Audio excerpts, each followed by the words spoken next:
السلام علیکم ورحمۃ اللہ وبرکاتہ۔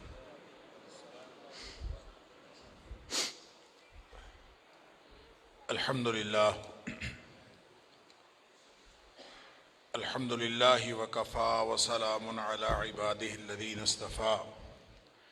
اشہد ان لا الہ الا اللہ وحدہ لا شریک لہ واشہد ان محمدا عبدہ ورسولہ صلی اللہ علیہ وآلہ وسلم۔ اللہم صلی علی محمد وعلی آل محمد کما صلیت علی ابراہیم وعلی آل ابراہیم انک حمید مجید۔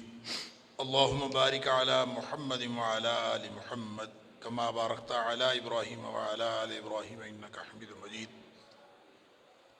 اما بعد، اللہ کے فضل اور اس کی توفیق سے آج 12ویں پارے کے ساتھ ہمارا قیام مکمل ہوا۔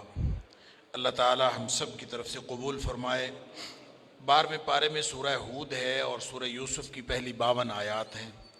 سورہ ہود کی اگرچہ 5 آیات 11ویں پارے میں شامل ہیں اور بقیہ 118 آیات آیت نمبر 6 سے آیت نمبر 123 تک آج کے پارے یعنی 12ویں پارے میں شامل ہیں، لیکن قاری صاحب محترم نے کل جو ہے وہ سورہ ہود کی یہ 5 آیات تلاوت نہیں فرمائی تھیں، وہ بھی آج ہی تلاوت کی ہیں۔ گویا مکمل سورہ ہود اور 52 آیات سورہ یوسف کی یہ آج ہمیں سننے کی سعادت حاصل ہوئی۔ سورہ ہود ان صورتوں میں سے ہے جن صورتوں میں اللہ کریم نے سابقہ اقوام کی تاریخ بیان کر کے قانون ہلاکت اقوام بیان کیا، کس طرح قومیں برباد ہوتی ہیں، کیوں برباد ہوتی ہیں، اور جب بھی اللہ کریم نے اس طرح کی کہانیاں قرآن میں بیان کی ہیں تو 2 مقاصد بڑے واضح۔ ایک تو مقصد یہ کہ قریش مکہ کو اور رہتی دنیا تک نبی کے دشمنوں کو خبر ہو جائے کہ اللہ کا عذاب اس طرح سے آتا ہے، اور دوسرا نبی اکرم صلی اللہ علیہ وسلم اور اہل ایمان کو تسلی کہ جو دشمنان اسلام ہیں اور دشمنان دین ہیں اور دشمنان نبی ہیں ان کا بالآخر انجام اس طرح کا ہوا کرتا ہے۔ گویا وہ اقوام جو عذاب الہی کی وجہ سے عبرت کا نمونہ بن گئے ان کا ذکر ہے۔ 6 اقوام ہیں، عام طور پہ انہیں کا 6 کا ذکر ہے۔ 7واں تذکرہ آپ کہہ سکتے ہیں حضرت ابراہیم علیہ السلام کی جو قوم تھی ان کا ذکر بھی، حضرت ابراہیم علیہ السلام کا ذکر بھی ہے، اس لیے 7 کا کہہ لیں۔ 3 اصطلاحات یاد رکھیں، ایک ہے دعوت، ایک ہے فہمائش اور ایک ہے تنبیہ۔ دعوت، فہمائش اور تنبیہ، یہ سورہ یونس بھی جو اس سے ماقبل کی صورت ہے اور سورہ ہود، ان دونوں میں تینوں باتیں موجود ہیں۔ دعوت بھی دی گئی ہے، بات سمجھائی بھی گئی ہے، عقیدہ سمجھایا بھی گیا ہے، اور ساتھ تنبیہ کی گئی ہے، وارننگ دی گئی۔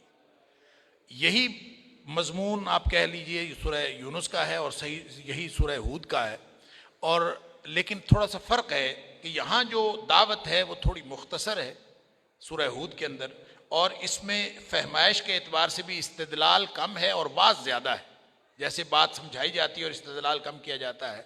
اور تیسری بات آپ یہ کہہ لیجئے کہ جو تنبیہ ہے یہاں زیادہ مفصل اور زیادہ مؤثر تنبیہ۔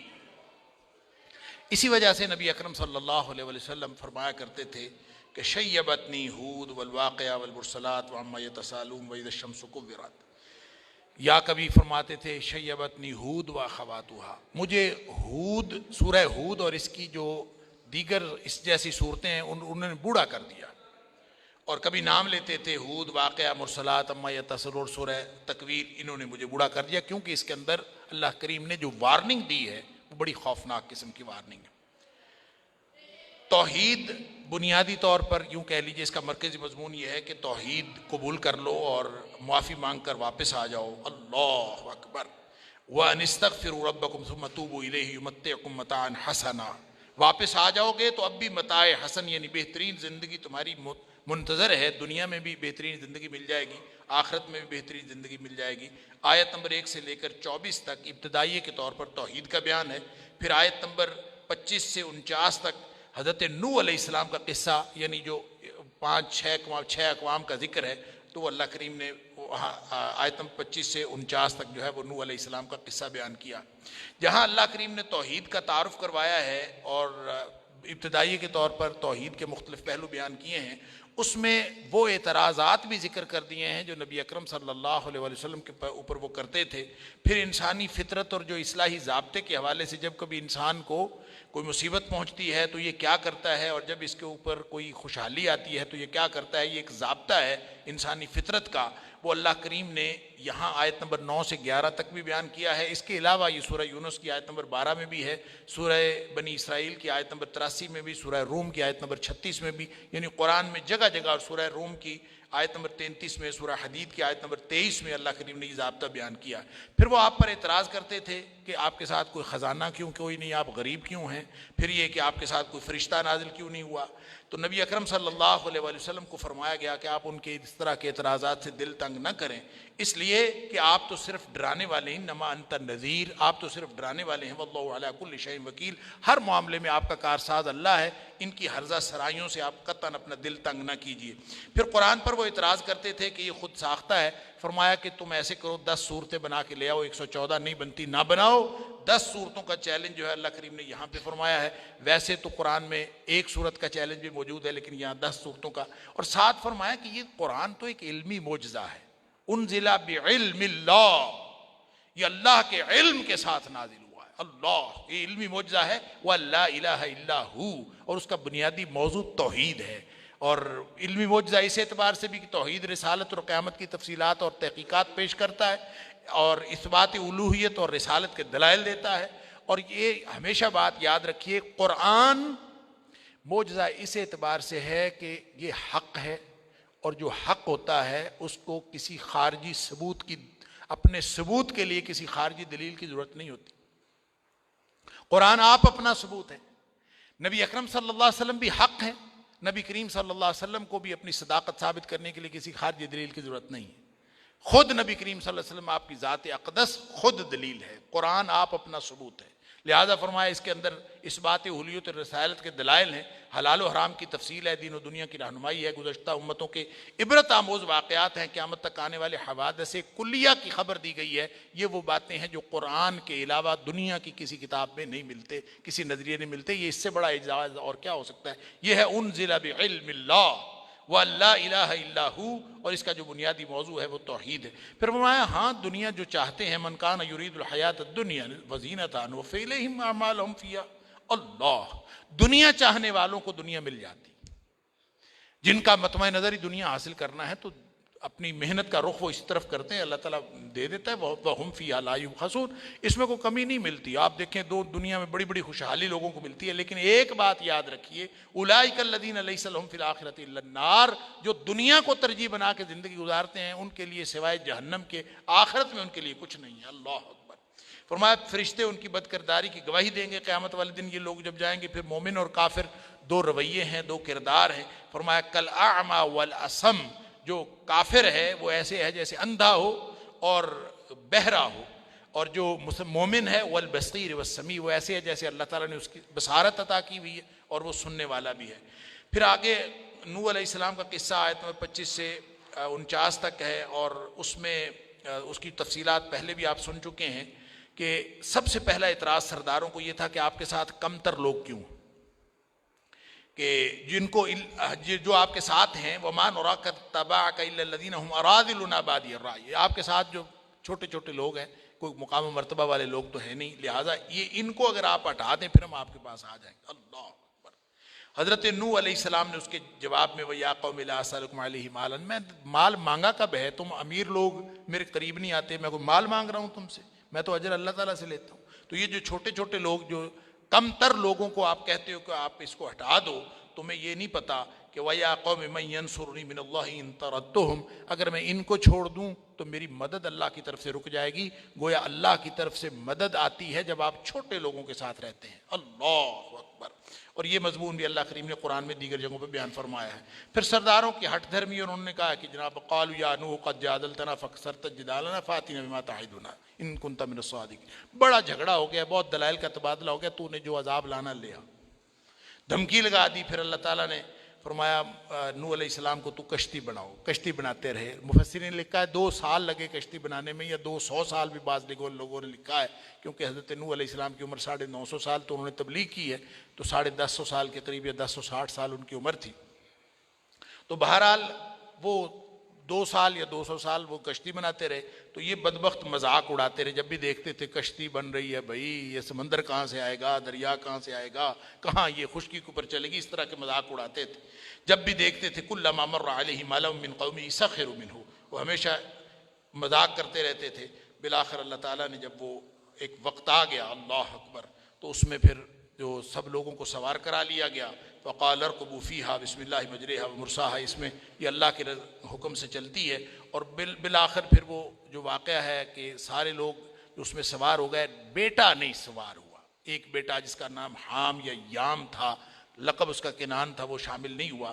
اور اس کو کہتے رہے حضرت موسیٰ علیہ السلام کے، حضرت نوح علیہ السلام کے، ونادى نوح ابنہ وكان في معزل يا بني اركب معنا، ہمارے ساتھ آ جا. اس نے کہا نہیں، کوئی بات نہیں، میں پہاڑ پہ چڑھ جاؤں گا. فرمایا کوئی پہاڑ آج بچانے والا نہیں. بالآخر ایک موج آئی اور اس کو غرق کر گئی. اللہ سے دعا کی، یا اللہ میرا بیٹا. اللہ ونادى نوح ربہ فقال رب ان ابنی من اہلی، اللہ میرا بیٹا میرے اہل میں سے. اللہ وَإِنَّ وَعَدَكَ الْحَقُّ وَأَنْتَ أَحْكَمُ الْحَاكِمِينَ، تو فیصلے تو تیرے ہی ہیں، لیکن تیرا یہ وعدہ بھی تو سچ ہے. تو اپنے نبیوں کو، اپنے بندوں کو رسوا تو نہیں کرتا. میرا بیٹا، میرے گھر والا، میرے گھر میں سے گھر کا فرد. اللہ قال یا نوح انہ لیس من اہلک، اے نوح وہ تیرے گھر میں سے ہے ہی نہیں، تیرے گھر والوں میں سے ہے ہی، تیرے اہل و عیال میں سے نہیں. کیا وہ نہیں تھا؟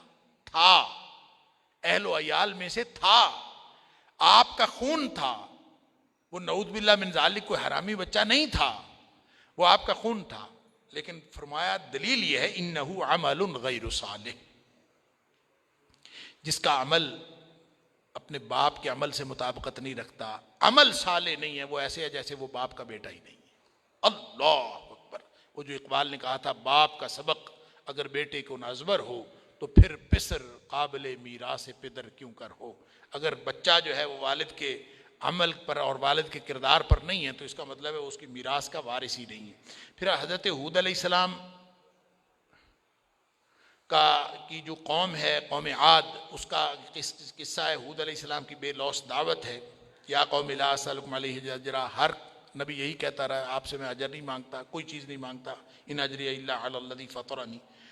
لیکن ان لوگوں نے حضرت ہود علیہ السلام کا مذاق اڑایا اور ان کو کہا، ایک تصور دیا کہ ان نقول الا اتراک بعد الہتنا بسوء، یہ جو تو خام خواہ ہر وقت لگا رہتا ہے ایک ہی کام میں، یہ معبود جھوٹے ہیں، یہ جو جعلی خدا بنائے ہوئے ہیں یہ جھوٹے ہیں، یہ جو ہر وقت لگا رہتا ہے ہمارے خداؤں کو برا کہتا رہتا ہے.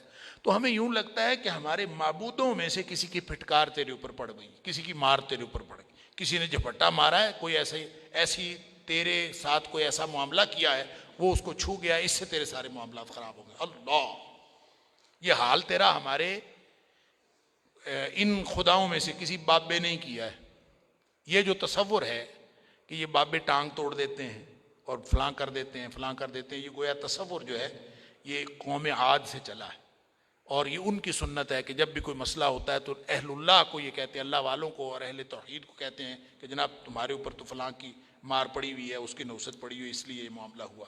بہر اللہ تعالیٰ نے فرمایا کہ وَأُتْبِعُوا فِي هَٰذِهِ الدُّنْيَا لَعْنَةً وَيَوْمَ الْقِيَامَةِ، قوم عاد کے اوپر جو ہے وہ دنیا میں بھی لعنت پڑی اور آخرت میں بھی لعنت پڑی، قیامت والے دن بھی. الا بعدا لعاد قوم ہود، ہود علیہ السلام کی قوم عاد پر بہت بڑی لعنت اللہ کی. صالح علیہ السلام کا اور قوم سمود کا ذکر ہے آیت نمبر 61 اور 61 سے لے کر 68 تک، اور ان کا بھی وہی حال، انہوں نے دعوت دی لیکن وہ سارے کے سارے جو ہیں وہ مختلف سردار سارے مل گئے، کوئی نشانی دکھا، اونٹنی ان کے کہنے پر چٹان میں سے اونٹنی نکلی اور اس کے خاص احکام تھے، اس کو کچھ نہیں کہنا، یہ چرے گی اپنی مرضی سے، پانی پیے گی جو مرضی، اس کو کچھ نہیں کہنا. لیکن انہوں نے پھر اس کو بھی مار دیا، ایک چنگھاڑ پڑی. وَأَخَذَ الَّذِينَ ظَلَمُوا الصَّيْحَةُ فَأَصْبَحُوا فِي دِيَارِهِمْ جَاثِمِينَ كَأَن لَّمْ يَغْنَوْا فِيهَا. ایسا عذاب آیا کہ ایسے لگتا تھا کہ یہ کبھی اس دنیا میں اس دھرتی پر بسے ہی نہیں. اللہ اکبر.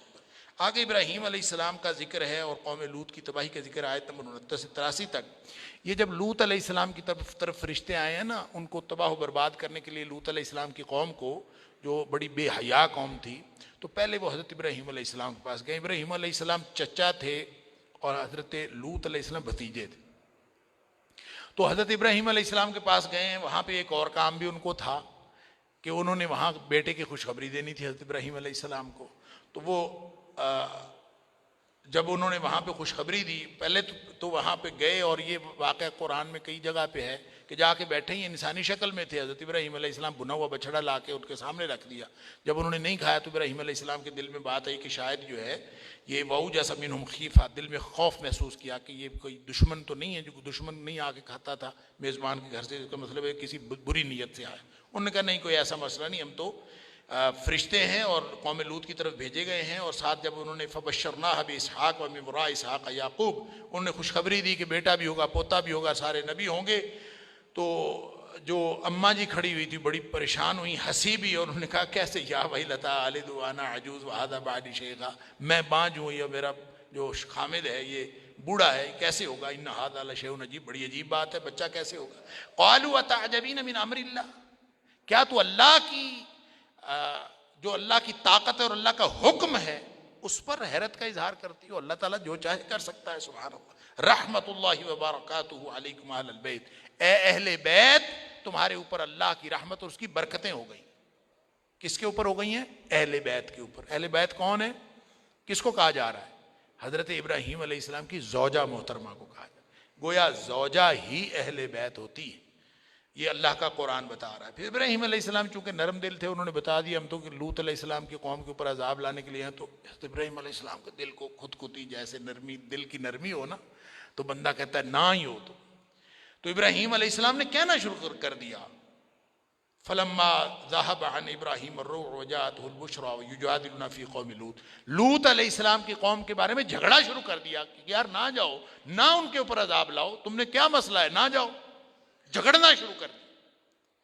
فرمایا ان ابراہیم لحلیم اواہ منیب، نرم دل تھے نا، بردبار تھے، اور اس لیے انہوں نے، اور اللہ کی طرف رجوع کرنے والے تھے، اور ان کو یہ بھی منیب سے یہ پتہ چلتا ہے، منیب کا مطلب ہے اللہ کی طرف رجوع کرنے والا، ان کو یہ گویا یقین تھا کہ میں اپنے اللہ کو منا لوں گا، اللہ اکبر، اس لیے جھگڑا کر رہے تھے۔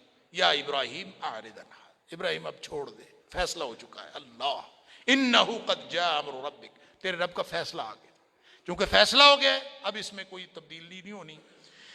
وَإِنَّهُمْ آتِيهِمْ عَذَابٌ غَيْرُ مَرْدُودٌ، اور ایسا عذاب ان کے اوپر آنے کا فیصلہ ہو گیا جب اس نے لوٹنا کوئی نہیں، اللہ اکبر۔ بہرحال اس قوم لوط کی بے حیائی، پھر وہ فرشتے گئے وہاں، انہوں نے اپنی بے حیائی سے، وہ اس وقت بھی باز نہیں آئے جب فرشتوں کو انہوں نے دیکھا، پھر بھی پوری کی پوری انہوں نے بے حیائی کا اظہار کیا، عذاب سر پہ آ کھڑا تھا اور وہ اسی کی طرح بے حیائی کا اظہار کر رہے تھے۔ فلما جاء امرنا جعلنا عالیہا سافلہا، جب ان کے اوپر عذاب آیا نا تو پھر تین کام ہوئے۔ پہلا کام یہ ہوا کہ بستی الٹا دی گئی، اللہ۔ دوسرا کام یہ ہوا کہ پکی مٹی کے پتھر، اللہ اکبر، یہ جو کہتے ہیں کھنگر کے پتھر، یہ برسے آسمانوں سے، پہلے بستی الٹائی گئی، اور جو الٹانے کی بات ہے وہ کہتے ہیں کہ وہ بھی فرشتے نے ان کو زمین سے اٹھایا اور اٹھا کے اس کو اتنا بلند کیا کہ انہوں نے آسمان والوں کی باتیں سنی، اور وہاں سے الٹایا اور وہ یوں نیچے گرے، اوپر سے پتھروں کی بارش آئی، اللہ اکبر، اور طے بطے نشان زدہ پتھر تھے، اللہ تعالیٰ معاف فرمائے۔ پھر فرمایا کہ شعیب علیہ السلام کی قوم کا ذکر ہے آیت 84 سے 95 تک، اور انہوں نے بھی کہا ناپ تول پورا کیا کرو، فساد نہ کرو، لوگوں کو کی چیزوں کم نہ کرو، اور انہوں نے بھی شعیب علیہ السلام کا مذاق اڑایا کہ تیری نماز ہمارے معبودوں سے رکتی، یا شعیب الصلاۃ کا تامرک ان نترک ما یعبد آباؤنا، ہم اپنے باپ دادا کے معبودوں کو چھوڑ دیں، تیری نماز ہمیں یہ کہتی ہے، اللہ۔ فرمایا میں تو اصلاح چاہتا ہوں، اريد الا الاصلاح ما استطعت، جو میرے بس میں ہے میں تو اصلاح چاہتا ہوں، نہیں مانے، ایک چنگھاڑ پڑی، اللہ اکبر، اور وہ واخذت الذین ظلموا الصیحۃ فاصبحوا فی دیارہم جاثمین، گھروں میں اوندھے پڑے رہ گئے کہ لم یغنوا فیہا، ایسے جیسے کبھی تھے ہی نہیں، اللہ تعالیٰ معاف فرمائے۔ پھر آگے موسیٰ علیہ السلام کا ذکر ہے اور فرعونیوں کا ذکر ہے، اور ان کو بھی بالآخر تباہی و بربادی کا جو سامنا کرنا پڑا۔ پھر یہاں اللہ تعالیٰ نے آیت نمبر 100 سے لے کر آیت نمبر 103 تک اقوام کے جو قصے ہیں ان کو، ان کی وجہ اور فلسفہ بتایا، حکمت بتائی، کیوں اللہ تعالیٰ بیان کرتا ہے۔ فرمایا کوئی باقی بچا، کوئی کسی کی جڑ کٹ گئی، اور ظالم اقوام نے ظلم کیا، جھوٹے معبودوں نے فائدہ ان کو نہ دیا، بلکہ الٹے جھوٹے معبود ہی ان کی تباہی کا باعث بنے، اور نشان عبرت وہ لوگ بن گئے، اور یہ نشان عبرت بنے اپنے کرتوتوں اور اپنے بدعقیدگی کی وجہ سے۔ ان اخذہ علیم شدید، اللہ اکبر، ان فی ذلک لآیۃ لمن خاف عذاب الآخرہ، جس کو بھی اللہ کے آخرت کے عذاب کا ڈر ہو اس کے لیے بڑی نشانی ہے، اس کو باز آ جانا چاہیے، اللہ کی توحید کی طرف آ جانا چاہیے۔ فرمایا قیامت میں دو قسم کے لوگ ہوں گے، بدبخت اور خوش بخت۔ اللہ تعالی ہم سب کو خوش بختوں میں بنائے۔ فرمایا فَأَمَّا الَّذِينَ شَقُوا فَفِي النَّارِ لَهُمْ فِيهَا زَفِيرٌ شَقِيقٌ، جو بدبخت ہیں وہ سارے جہنم میں جائیں گے۔ وَأَمَّا الَّذِينَ سُعِدُوا فِي الْجَنَّةِ خَالِدِينَ فِيهَا، جن کو جو خوش بخت ہیں وہ جنت میں جائیں گے۔ اللہ تعالی ہم سب کو جنت الفردوس عطا فرمائے۔ فرمایا ظالموں کی طرف جھکاؤ نہ کرو۔ آیت نمبر 113 بڑی اہم آیت، اللہ اکبر۔ یہ آیت نمبر 112 سے لے کر آیت نمبر 123 تک نبی اکرم صلی اللہ علیہ وسلم کو اور صحابہ کرام کو صبر و استقامت سے تبلیغ کرنے کا حکم ہے۔ آپ اپنا کام کرتے جائیے اور ظالموں کی طرف جھکاؤ نہیں کرنا۔ وَلَا تَرْكَنُوا إِلَى الَّذِينَ ظَلَمُوا، ظالموں کی طرف جھکاؤ نہیں کرنا۔ پتہ ہو ظالم ہے، اس کی طرف اپنا اس کے پلڑے میں اپنا وزن نہیں ڈالنا۔ کیوں؟ فَتَمَسَّكُمُ النَّارُ، تمہیں آگ لگ جائے گی۔ یہ آگ کا باعث ہے، اور یہ آگ صرف آخرت کی نہیں ہے، دنیا کی آگ بھی ہے۔ گویا جو آگ لگتی ہے وہ ایسے نہیں لگتی جو کسی ملک میں آگ لگی ہو، کسی معاشرے میں لگی ہو۔ لوگ ظالموں کے ساتھ مل جاتے ہیں، اللہ تعالیٰ اس معاشرے کو آگ سے بھر دیتے ہیں۔ اللہ اکبر۔ بعض روایات میں آتا ہے کہ اس آیت کے بارے میں نبی کریم صلی اللہ علیہ وسلم فرمایا کرتے تھے، اس آیت نے مجھے بوڑھا کر دیا ہے۔ وَلَا تَرْكَنُوا لِلَّذِينَ ظَلَمُوا فَتَمَسَّكُمُ النَّارُ وَمَا لَكُم مِّن دُونِ اللَّهِ مِنْ أَوْلِيَاءَ ثُمَّ لَا تُنصَرُونَ، کہ جب تم ظالموں کی طرف اپنا جھکاؤ کرو گے تو اللہ تعالیٰ تمہیں فتمسک النار، تمہیں آگ لگ جائے گی۔ وما لکم من دون اللہ من اولیاء، اللہ کی طرف سے پھر کوئی تمہارا مددگار نہیں ہوگا، نہ کوئی کارساز ہوگا، تم لا تنصرون، پھر نہ تم مدد کیے جاؤ گے۔ آگے ایک نسخہ بتایا، واقم الصلاۃ طرفی النہار وزلفا من اللیل ان الحسنات یذہبن السیئات۔ دیکھیں کبھی ایسا غلطی ہو ہی جاتی ہے بندے سے، معاشرے میں اتار چڑھاؤ ہو جاتا ہے، ظالم کی طرف جھکاؤ ہو گیا، کسی جگہ بھی کوئی غلطی ہو گئی، انسان خطا کار جو ہوا، کل بنی آدم خطاء، ہر آدمی خطا کار ہے، خیر الخطائین التوابون۔ فرمایا کرنا یہ کام ہے کہ جب کبھی غلطی ہو تو اس کے بعد وہ بہترین ٹول ہے، بہترین جو ذریعہ ہے جو غلطیوں کو پاک کر دے گا۔ ویسے تو ہر طرح کی نیکی، جب بھی آپ نیکی کرو گے، ان الحسنات یذہبن السیئات، جو بھی شخص نیکیاں کرتا ہے وہ اس پہلے کی ہوئی برائیوں کو وہ مٹا دیتی ہیں، لیکن سب سے بڑی نیکی جو برائیاں مٹانے والی ہے وہ نماز ہے۔ فرمایا 5 وقت نماز پڑھنا شروع کر دو، اللہ تعالیٰ وہ گناہ سارے ہیں معاف کر دے گا۔ پھر فرمایا کہ کسی بستی میں، بستی کے اندر ظلم بھرا ہوا ہو، بستی کے اندر بے حیائی بھری ہوئی ہو، بستی گناہوں سے بھری ہوئی ہو، اس سے فرق نہیں پڑتا۔ فرق اس سے پڑتا ہے کہ اس قوم میں اصلاح کرنے والے کتنے لوگ ہیں۔ فرمایا وما کان ربک لیہلک القری بظلم واہلھا مصلحون، تیرا رب ایسا نہیں ہے کہ کسی بستی کو ظلم کے ساتھ ہلاک کر دے، اس حال میں کہ اس بستی کے لوگ اصلاح کرنے والے ہوں۔ اگر کسی بستی میں اصلاح کا عمل جاری ہو، اللہ اس بستی پر عذاب نازل نہیں کرتا، یہ ہے قانون۔ اور عذاب کب آتا ہے؟ جب اصلاح کا عمل بھی رک جاتا ہے۔ اور اصلاح کا عمل کیوں رکتا ہے؟ اصلاح کا عمل اس وقت رکتا ہے جب ہم اپنے آپ کو ٹھیک سمجھنا شروع کر دیں، میں ٹھیک ہوں۔ جب ٹھیک ہے، خطا کا احساس ختم ہو گیا، غلطی اور نقص کا احساس ختم ہو گیا، اصلاح کا عمل رک گیا، اور اصلاح کا عمل رک گیا تو گویا اللہ کی طرف سے عذاب اس وقت بالکل وہ قوم تیار ہو جاتی ہے اللہ کے عذاب کے لیے، اللہ تعالیٰ معاف فرمائے۔ پھر آپ کو تسلی دی گئی آخر پہ، اور کفار کو انتظار کا مشورہ ہے کہ وَقُلْ لِلَّذِينَ لَا يُؤْمِنُونَ اعْمَلُوا عَلَىٰ مَكَانَتِكُمْ إِنَّا عَامِلُونَ، کہ آپ کہہ دیجئے ان سے، یہ جو کفار ہیں نہیں مانتے تو ان کو کہیں کہ آپ اپنا کام کرتے جائیے، ہم اپنا کام کر رہے ہیں، اور پھر انتظار کرو، وَانتَظِرُوا إِنَّا مُنتَظِرُونَ، تم بھی انتظار کرو ہم بھی انتظار کرتے ہیں۔ اللہ آگے سورہ یوسف ہے، سبحان اللہ، احسن القصص، بہترین بیان۔ لیکن یہ بہترین بیان جس کو احسن القصص کہا ہے، یہ نہیں فرمایا کہ یہ کوئی سماعتوں کی لذت کے لیے یا زبان کی لذت کے لیے قصہ ہے۔ قصے عام طور پہ لوگ جو قصے سناتے ہیں یا قصے سنتے ہیں وہ صرف اور صرف زبان اور سماعتوں کی لذت کے لیے سنائے جاتے ہیں۔ فرمایا یہ ایسا قصہ نہیں ہے، لعلکم تعقلون ہے، اس کا تعلق تعقل کے ساتھ ہے، تفہیم کے ساتھ ہے، دماغ کے ساتھ۔ اس کو سوچئے، اللہ تعالیٰ نے اس کے اندر بہت سارے اسباق رکھے ہیں، اور اس لیے، اور نزول قرآن کا مقصد بھی یہ ہے، لذت لسانی نہیں ہے، نزول قرآن کا مقصد بھی عقل ہے، غور و فکر ہے، تدبر ہے، اور اس سے سبق حاصل کرنا ہے۔ سبحان اللہ۔ نبی اکرم صلی اللہ علیہ وسلم کے آخری دور کی یہ ساری صورتیں، یعنی مکی دور کے آخری حصے کی ایسی ساری صورتیں، سورہ یونس بھی اور سورہ ہود بھی اور پھر سورہ یوسف بھی۔ نبی کریم صلی اللہ علیہ وسلم اور اہل ایمان پر بڑا ابتلا کا دور تھا، اور گویا جو بنی اسرائیل کا قصہ ہے، حضرت یوسف علیہ السلام کا قصہ ہے، تو جس طرح مشکل حالات حضرت یوسف علیہ السلام کو پیش آئے، اسی طرح کے مشکل حالات نبی اکرم صلی اللہ علیہ وسلم کو پیش آئے تھے۔ جس طرح حضرت یوسف علیہ السلام کو ان کے بھائیوں نے جو ہے وہ ان کو قتل کرنا چاہا، ان کو کنویں میں پھینکا، نبی اکرم صلی اللہ علیہ وسلم کو سارے کے سارے آپ کے خاندان کے لوگ جو ہے مل کر قتل کرنا چاہتے تھے۔ دارالندوہ کے اندر یہی میٹنگ ہو رہی تھی۔ گویا مکے جیسے بھرے شہر میں نبی اکرم صلی اللہ علیہ وسلم گویا اس اعتبار سے تنہا تھے، اور درندہ صفت انسانوں سے سابقہ تھا، غمخوار بیوی اور چچا رخصت ہو چکے تھے، مصائب و آلام تھے، اور دشمنوں کی جو عداوت تھی وہ پہلے سے زیادہ سخت ہو گئی تھی، اور آپ کے قتل اور جلا وطنی کے منصوبے بنائے جا رہے تھے۔ ان حالات میں سورہ یوسف نازل ہوئی ہے۔ اندازہ کیجئے کتنی بڑی تسلی تھی نبی کریم صلی اللہ علیہ وسلم سے کہ بھائی کنویں میں پھینکا ہے، اللہ نے بادشاہ بنا دیا، آپ پریشان نہ ہو اگر یہ نکال رہے ہیں تو آپ کو۔ اللہ! لہٰذا وہ جو دکھ بھری داستان ہے حضرت یوسف علیہ السلام کی، وہ دراصل ایک بہت بڑی خوشخبری تھی۔ نبی کریم صلی اللہ علیہ وسلم کا دل دکھی تھا۔ عام الحزن کے بعد جب چچا اور غمخوار بیوی چلے گئے اس دنیا سے، تو ان کے بعد آپ کا دل دکھی تھا۔ آپ نے دکھی یوسف کا قصہ سنا ہے، سبحان اللہ، کہ تم آپ کے دکھ تو ہیں، آپ ذرا یوسف علیہ السلام کے دکھوں کا بھی ذکر کر لیجئے کہ بھائیوں کی جو خفیہ مکاری ہے اس کا دکھ، اور جنگلی کنویں میں پھینک کے آئے اس کا دکھ، پھر تنہائی اور موت کا خوف اس کا دکھ، غلامی کا دکھ، غلام بنا کر بیچ دیا گیا۔ اندازہ تو کیجئے کہ کیا قصہ ہے، مال کی طرح بیچ دیا گیا، اس کتنا بڑا، اس سے بڑی دکھ کی کوئی بات ہے۔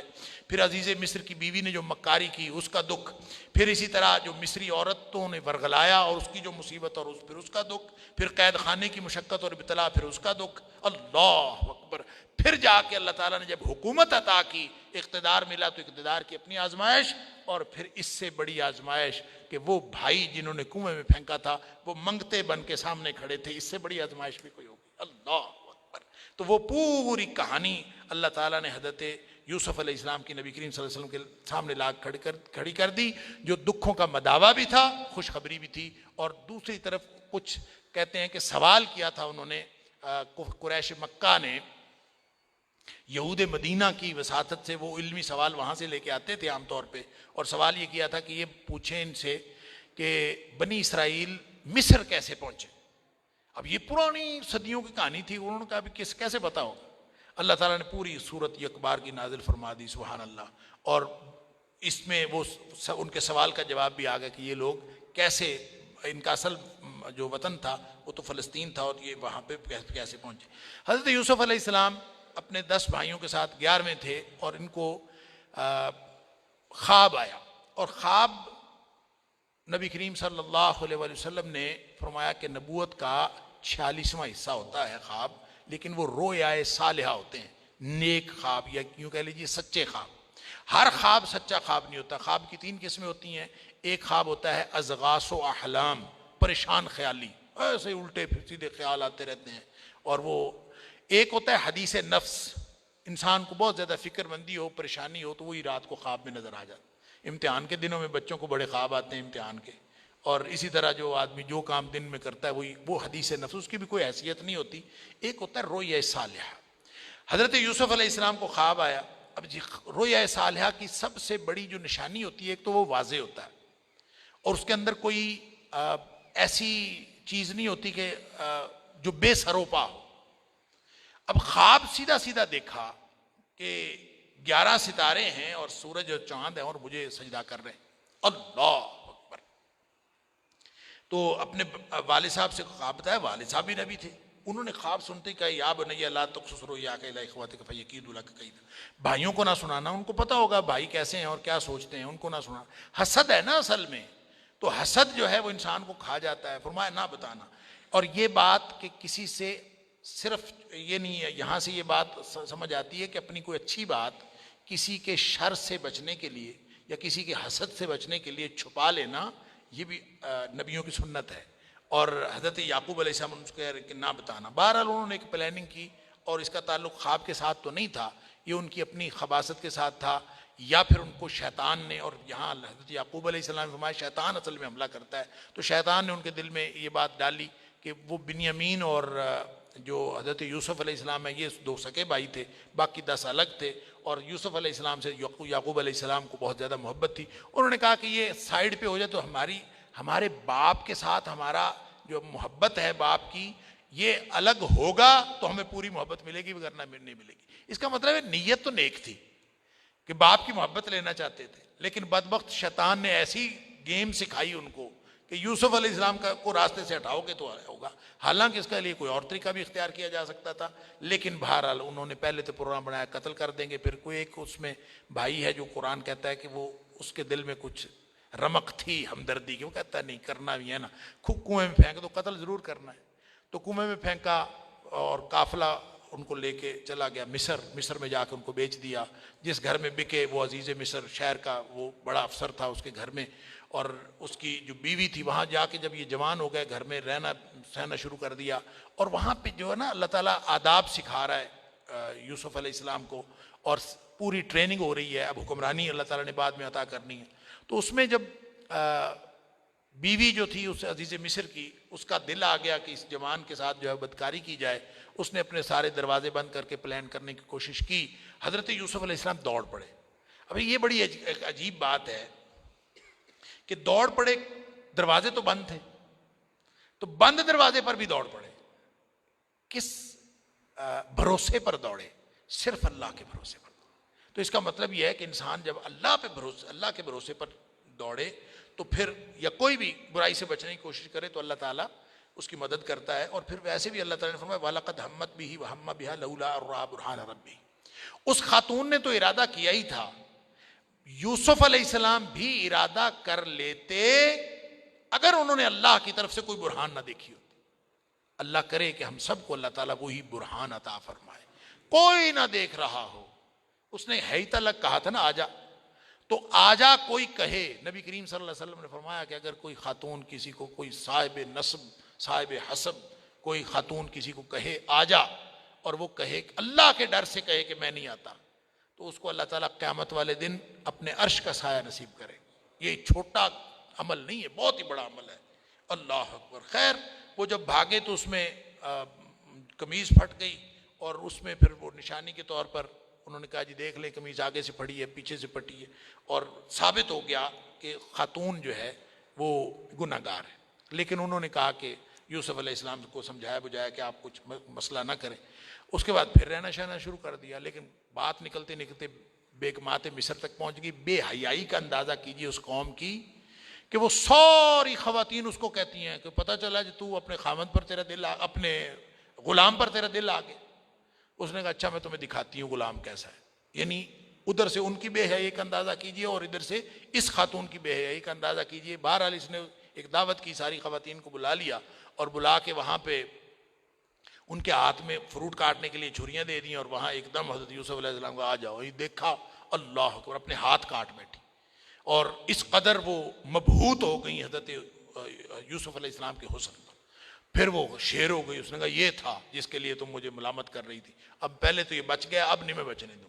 یوسف علیہ السلام دعا کی اللہ تو مجھے اس سے بہتر ہے میں جیل میں چلا جاؤں۔ گویا ماحول ایسا تھا کہ برائی سے بچنا ممکن نہیں تھا، اور جہاں برائی سے بچنا ممکن نہ ہو انہوں نے بھی سمجھا کہ یہ اب دیکھیں سارے شہر کی بیگمات اور امیر لوگوں کی بیگمات وہ ساری کی ساری ایک لڑکے کے پیچھے ہوں تو کیا حالات ہوگا، اور پھر کیا حالات ہوں گے۔ تو ان حالات میں انہوں نے بھی سمجھا کہ نقص امن سے بچنے کے لیے بہتر یہ ہے کہ یہ جو ہے نا ان کو جیل میں ڈال۔ انہوں نے مثلا جیل میں ڈال دیا، خیال تھا کہ کچھ عرصے بعد نکال لیں گے، پھر کسی کو یاد ہی نہیں رہا کہ اس کو نکالنا ہے۔ اللہ اکبر، کئی سال وہاں پڑے رہے۔ وہاں پہ حضرت یوسف علیہ السلام کو تبلیغ کا موقع ملا، لوگ خواب پوچھتے تھے، آپ تبلیغ کرتے تھے، خواب کی تعبیر بھی بتا دیتے تھے، اور پھر جب ایک شخص وہاں سے آزاد ہو کے نکلا اس کو کہا کہ اپنے مالک کو جا کے میری بات کرنا، میرے بارے میں یاد کرانا، ایک بے گناہ پڑا ہوا ہے، اس کو بھی بھول گیا وہاں آ کے۔ پھر بالآخر جب اس کو خواب آیا بادشاہ کو، اور اس خواب کی تعبیر اس نے خواب سنایا اپنے درباریوں کو، ہاں جی مجھے خواب آیا ہے کہ 7 جو ہیں وہ موٹی گائیں ہیں اور 7 پتلی دبلی پتلی گائیں ہیں، لیکن دبلی پتلی گائیں موٹی گائیوں کو کھا رہی ہیں، اور اسی طرح 7 بالیاں جو خشک ہیں اور 7 بالیاں جو ہری ہیں۔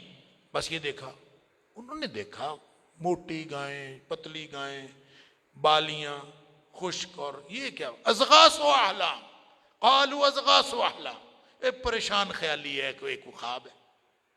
لیکن اب اس کو اتنا کلیئر خواب آیا تھا، وہ پریشان تھا، اور وہ اس بچے کو، اس آدمی کو یاد آیا جو حضرت یوسف علیہ السلام سے خواب کی تعبیر کرا کے آیا تھا اور وعدہ کر کے آیا تھا میں بات کروں گا. اس کو یاد آیا خواب کی تعبیر بتانے والا تو جیل میں بیٹھا ہے. اس نے کہا مجھے بھیجو جیل میں خواب کی تعبیر. یوسف ایھا الصدیق، یوسف تو میرے بیلی ہے.